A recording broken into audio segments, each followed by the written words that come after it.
Well, James Brown's estate starting back in the courts. Relatives excluded from the will want a share of the late singer's fortune.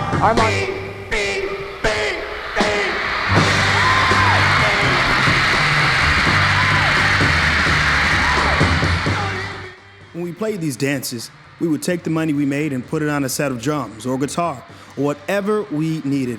And after that, we'd divide up the money that was left.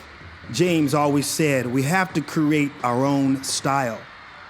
Brown was fussy about money. When it came to getting paid on his gigs, James would require the promoter to pay him in cash, handed over in a grease-stained paper bag to make it look like he was receiving a ham sandwich. The funny thing about that sack, there was so much cash he could buy a farm and as many pigs as he wanted to fill that farm. But by 1984, Brown's career was in the tank. Disco had swallowed him. Every business Brown had come up with had gone kapooey or had already gone splat. His 3 radio stations were sold by creditors. His soul food restaurant chain, Gold Platter, was kaput. His green stamps idea tanked.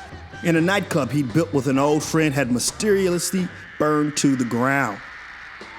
And most critically, he owed $15 million to the IRS, which had a chokehold on all his affairs and had seized his assets. They took his 30 cars and his art, and they put his home up for auction. So how did Mr. Brown get here? After the death of James Brown, original managers in 1968, Brown effectively became self-managed. He then went through a series of full and part-time managers, promoters, and road managers, none of which did James ever trust. The ones he did trust over the years burned him. And some of the managers he didn't trust, he should have trusted. Mr. Brown wouldn't allow anyone to count his money, collect it, or keep it. Brown's penchant for hiding cash is legendary among his friends and associates. He was part of the Depression era, where banks closed their doors and left millions of people high and dry. The generation that hid their money in mattresses, stuffed it into cookie jars and under floorboards. Brown hid thousands of dollars in cars and vases, safes, buried under trees and in gardens, hidden in floorboards of cars, under rugs, or in far distant hotels that he'd visit every year while touring. For the last 20 years of his life, he walked around with a pocket full of $3,000 in cashier's checks, 3,000 being the number that kept you beneath the IRS's radar. In 2000, James Brown spent $20,000 in legal fees to have an airtight will and estate drawn up.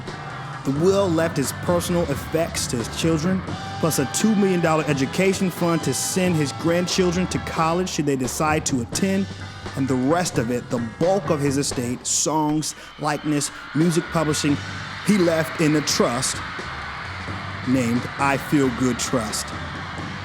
That trust is said to be conservatively worth about $100 million.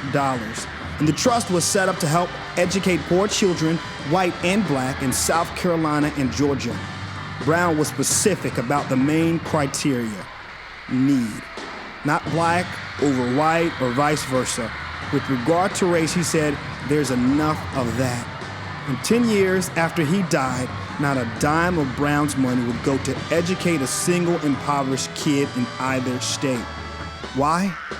The short answer is greed. The long answer is boring, which is how the lawyers like it.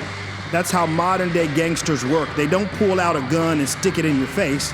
They paper you to death. They bore the public, hoping you'll turn the page, change the channel, surf the internet, watch football game, or mutter how shameful this whole bit is. The hell with it and move on. And that's exactly, more or less, what happened.